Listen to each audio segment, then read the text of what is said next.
Welcome back to the Wizard Shop. Today we're going to do part 2 of mechanic tips, Wizard mechanic tips. We've already done a video. It was part 1 of 10 essential mechanic tips. We're going to give you some more tips today to help you save even more time and even more cursing.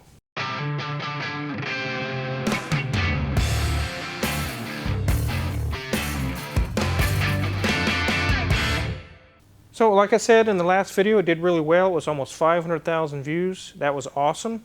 So why not do round 2? I have a whole plethora of tips, wizard tips in my head. So the first thing we're going to start with, we're going to start on the Alante. Let me move over and show you wizard tip number 1. Wizard tip number 1, the slim wrenches. They're on my Amazon affiliates page, and I've mentioned these several times in videos in the past. And some people say, oh, Wizard, they're 180 bucks. I don't have that kind of money. I wouldn't run a shop at all without these wrenches. There's different brands. There's Monster or Mountain or Platinum, different ones, but these ones are Mountain. Anyways, they're on the Amazon affiliates page. Check them out. I'm going to show you how awesome these are and how it can be instant solution to a serious problem. Right down here, we see a pulley, a black pulley with a silver aluminum colored bolt down there. And this has been the frequent bane of many trainees or mechanics that I've been in the process of training, or friends and family members who are working down there and say, Wizard, I can't get my ratchet down there. I've been fighting for an hour. There's just no way. I can't get down there. Can you help me? So that's where you take this wrench and you go down to the bolt, which is on the pulley. The length of this wrench allows you to just slide right down in. This is really good for front-wheel drive cars in this particular instance. Loosen the bolt until it's finger loose. Then you can take it out, take the pulley all the way out, get your new pulley, get the bolt finger tight, reach in with your wrench, tighten it up, and tighten it to Wizard foot-pounds. Here we go. And this is about the time that the person I'm helping goes, I've been fighting that thing for an hour. I had ratchets and extensions and all this stuff and cursing and mad. And I'm like, well, sorry. This right here is worth every penny. It's a time saver.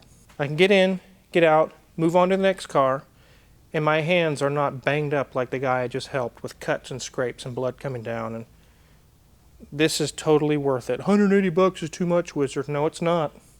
Not if you're doing this stuff every day. So here we are at Tyler's Bentley. I'm just about ready to put the final pieces on this and be done with it. But while I was doing this job, it brought to mind Wizard tip number 2. If there's a bolt you need to get to, or if you're pulling an engine to put a new engine in, you don't have to undo all these lines on the accessories, your power steering pump, your AC compressor, alternator, all these things. I've been through this already with training other mechanics. I'm like, okay, go ahead and unbolt the compressor, move it aside so we can start pulling this motor. The next thing I know, the AC machine is hooked to it. He's pulling the Freon out. Then he's undoing the bolt to the lines and moving the lines out of the way, letting air get into the system. And I come over and I'm like, what are you doing? Well, you told me to remove the compressor.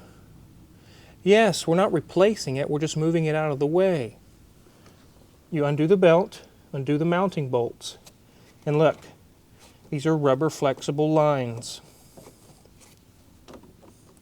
You just unbolt it and carefully lay it aside. You might need some cardboard or some shop rags so you don't scratch any paint or do anything. So on a power steering pump, you don't have to undo the lines and spill fluid all over the place. You unbolt it and lay it aside. It's flexible hoses. So keep that in mind as wizard tip number 2 when you're pulling a motor, or if you need to get to something that's underneath a compressor, or unbolt it and lay it aside. Remember those words, unbolt it and lay it aside. Don't unhook all the lines. That's a total waste of time. Wizard tip number 3 is getting a car out of park with a dead battery, or the ignition, or something's not working right. I've been through this scenario before where we've got to move this car and something's wrong with it that keeps us from getting it out of park. What do we do? And you're like, this is an old Maserati off of a Quattroporte shifter. And you're like, this car can't move. Yes, it can. Most cars have either a little tiny button, like in this picture here.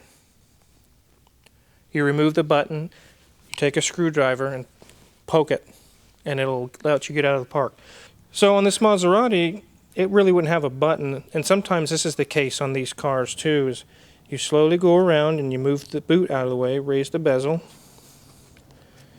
and look. There's a hole with a button. If we depress that button, look, we got it out of park, guys. Now we can push the car, move it, and get it out, or do something with it. Sometimes these mechanisms can fail, just like this one did. And the only way we could push the car or do anything with it or get it on a tow truck. So it's a security feature. And just like in the picture I just showed you, sometimes there's a little, you can actually see it, a little cap or a little button right next to the shifter. You remove that. It's black usually. Poke a screwdriver down in there, boom, you're in neutral. That can save you a whole world of cursing or a lot of stress. Some of you in the audience right now are like, I already knew that. But there's so many people that don't.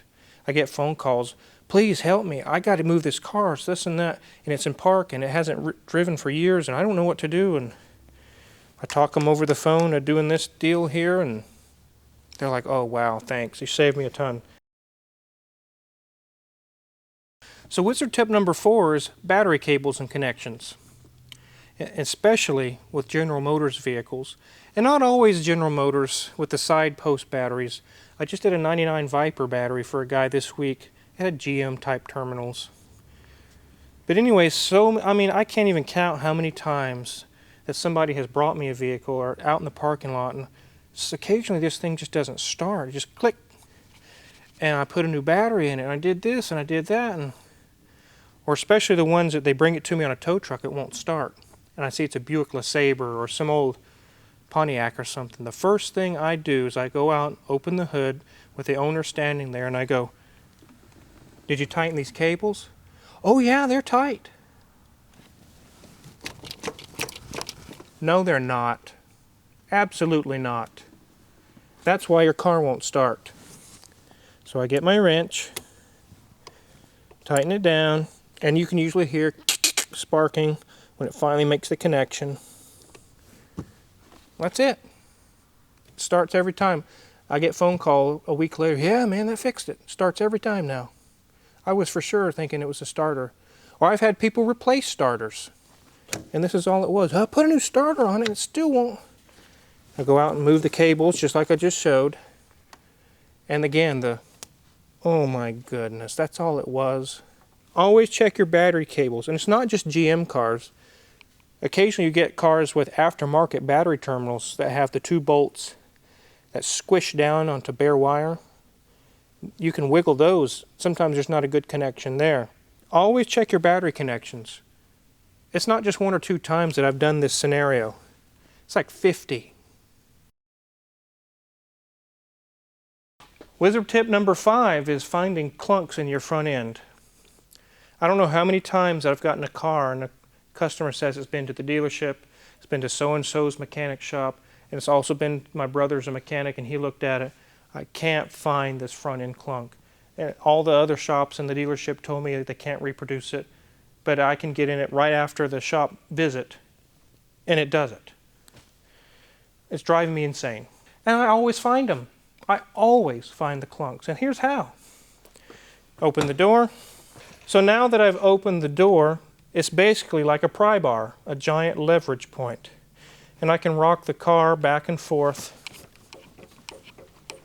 You hear that?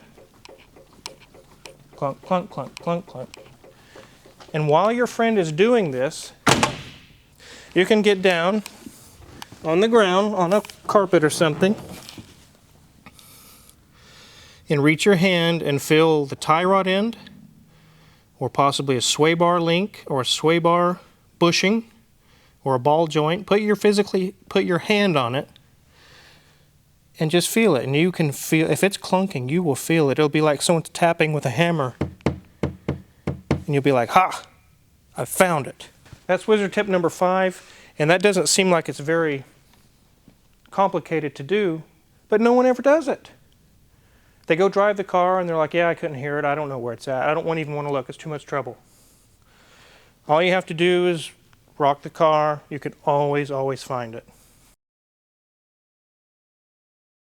So wizard tip number 6 is, if you have a fancy car, like a Ferrari or a Viper or anything like that, and you just need to put it in neutral and move the car, the tip I'm going to show you not only keeps your hands off the body of the car, but it's actually easier to push the car. You use leverage to help you. So let's say that this car needs to be moved, and I've been through this scenario again, training other mechanics. I say, hey, go ahead and put it in neutral and let's get this car moved back a little bit.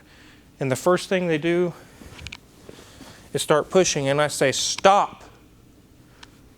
This car is expensive. We don't put our hands all over it. We don't push on these delicate plastic pieces and fiberglass and things. I say, get your hands off the car. You put it in neutral and just spin the wheel.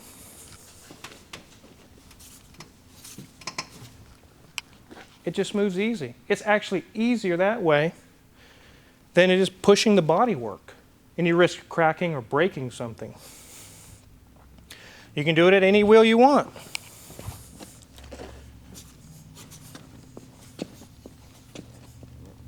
It's just easy. I move the whole car with one hand.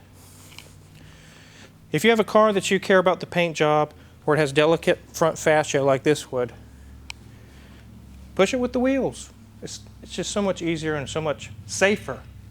That's the big thing. So let's move on to the next tip.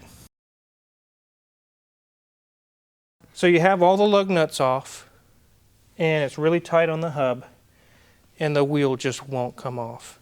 And the next thing I know, they're kicking it, and they're hitting it, and then finally they come up to me and say, wizard, it will not come off. And I'm like, really? And this is, when I show this tip and it works, it's the same scenario. I've been fighting this thing for half an hour. Stop fighting, guys, and use your head. We have all the lug nuts off, but you want to put one partially back on. And the reason being for that is once it knocks loose, especially if we were working like on the Lotus that's in the shop or the Ferrari, you don't want the wheel to land face down and scratch it up. You want that lug nut to catch the wheel so it doesn't fall off. The tool you're going to need, is, we'll have this in Amazon affiliates too, is a rubber mallet or a dead blow. Not a ball peen hammer, not a claw hammer. We're going to be hitting on the back side of the wheel, but we're going to be hitting on the actual wheel, not the tire. Because if you hit on the tire, your energy is wasted into the rubber of the tire, and it just bounces back and it doesn't work. On the back side of the wheel, you're going to hit the lip area. This is why you don't want to use a ball peen hammer or a sledgehammer, because you could dent the bead. You could, if it's aluminum, you could break a piece off. Use a dead blow. So you go to the other side of the wheel, and like I said, you hit the wheel, not the tire. Done. Then you take your lug nut off, or lug bolt, and off comes your wheel. And again, just like I said, I've been fighting that for half an hour. These are things in a shop that I've learned over the years. You don't have time for fighting. You got to get this stuff done and get it moving. So that takes care of that. Let's move on to the next tip. This is wizard tip number 8. I'm not going to actually hit this rotor. This is a customer's vehicle.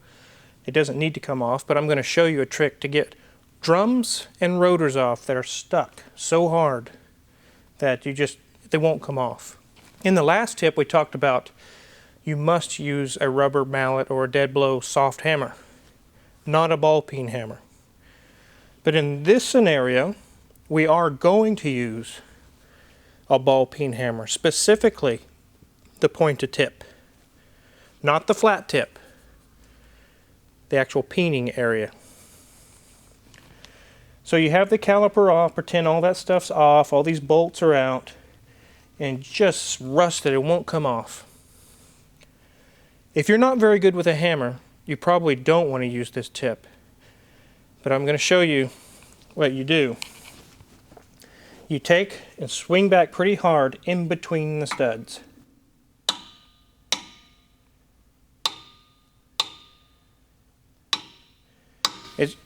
Especially if you're replacing the rotors, who cares if you dent them?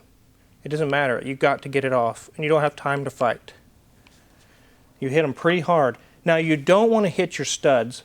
Oh, I've seen that so many times. Sorry, wizard, I screwed up the threads. Don't do that. Hit in between. 1, 2, 3. Just keep going back and forth. And it will pop loose. It deforms the face of this thing just enough, it actually cracks the rust loose, and the rust has no choice but to give way. And then the rotor just comes right off. That's another incident where I've done this trick and people, I've been fighting that for half an hour. Wizard tip number 9, we have 2 more to go, is drilling out rivets. Specifically this is just a scrap piece of metal I'm using to show you guys how to do this. But you guys have all seen these rivets where you go to take a door panel off, especially on older 80s cars, and the window regulator is held in with all these little rivets. The biggest mistake I've seen rookie mechanics make is they take their drill, center it on the rivet, and go to town. And they end up walking it and scratching it and wallering out the hole. That center hole right there, the center piece that's in the middle of this rivet, is steel. Very hard steel, brittle. You're not going to drill through it with your drill, especially when it's an aluminum soft rivet. The drill will choose the easier way out, which is the aluminum. It'll walk past the steel right into the door. I worked in the aircraft industry for several years for Cessna, building Citation 10s, the wing assemblies. I have drilled out thousands of rivets. What you do is you get a punch that's about the same size as the center hole. And you take a hammer, a metal hammer, and it's usually not very hard, but sometimes it can be kind of tough, but you have to punch the center out. Just like that. So here we go a second time. I'm going to show you. There's a little lock collar that you have to bust loose. That's what you're getting past to get the center core out. Sometimes you have to hit it pretty hard, but this ones are pretty easy. And it comes right out. This looks like a little BB. That's the center core. That's steel, guys. That's not aluminum. And when you run your drill on that, it's going to walk past that, and it happens every time. The trick is to get the core out. Step number 1, hammer the core out with a punch. You don't move to step 2 until you can look through and you have a hollow rivet. There's nothing in the middle, it's just aluminum now. Then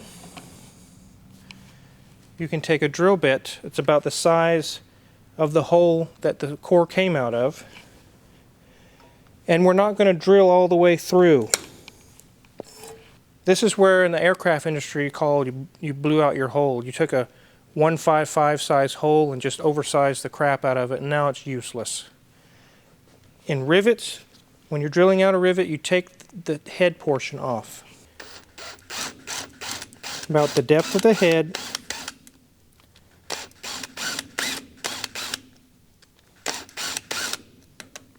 And you can use leverage and just barely break the head off. Just like this. You just tilt the drill just enough and the head comes off. The back end of the rivet will be in there very hard, and this is what you'll be left with. A hole with a rivet still in it with the head removed. Then you take a little bit bigger punch and punch that through with a hammer. Now you have a clean hole, not a walled out oval hole. Rivets don't like to pull very well into an oval hole. They need to be circular, nice round hole. That's how you take out especially pull type fasteners. Step number 1, remove the core. Step number 2, gingerly remove the head of the fastener. Then you push out the butt of the fastener, out the back. So that's wizard tip number 9. Let's move on to the last one. Wizard tip number 10 is, if you're a wizard and you have a wizard staff and someone pisses you off, you just knock the hell out of them with it. No, I'm just kidding, guys. This down here is a starter off of an old diesel. I think it's off of the 350 diesel. Many times you go out to start your vehicle and you may have a failing starter and it just goes click, or you can hear just a little bit of noise. The solenoid's not kicking the armature out or engaging the main motor. This is where people get on the internet and they see take a hammer and hit your starter. So they take some big, I don't know, channel wrench, and they hit the actual motor, this motor portion of it. And they're just, that is not even where you're supposed to hit the starter in an emergency situation. And that's what this is. You don't normally hit starters to get them to work. But if you're stuck out in the cold and you know your starter has been failing for a while and you click it and click it and click it and click it and finally it starts. If you get to the point where it just won't start anymore, you can go out to the car. I don't usually use metal because it dents it, but I guess if it's going bad, it doesn't matter. But you want to strike on the solenoid, the smaller cylinder shape, not the big bulk body of it. That's not the problem. The problem is in the little small cylinder. Have a buddy try to start it, or if you don't have a buddy, you can just go out and wrap it on the solenoid several times and then go try to start it. Very likely it'll get you going, you can get home. You really need to get your starter replaced. But I have had people come in to have me replace a starter.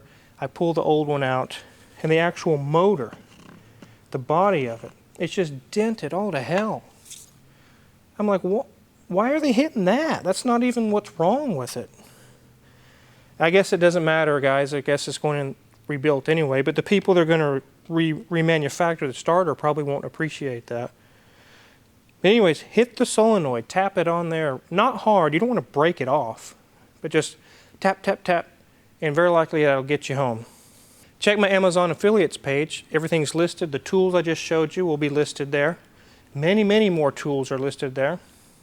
And don't forget to check out our merchandise page, we got merchandise for sale. We got many more cool videos to come, and I got tons more wizard mechanic tips up here. So, thanks for watching.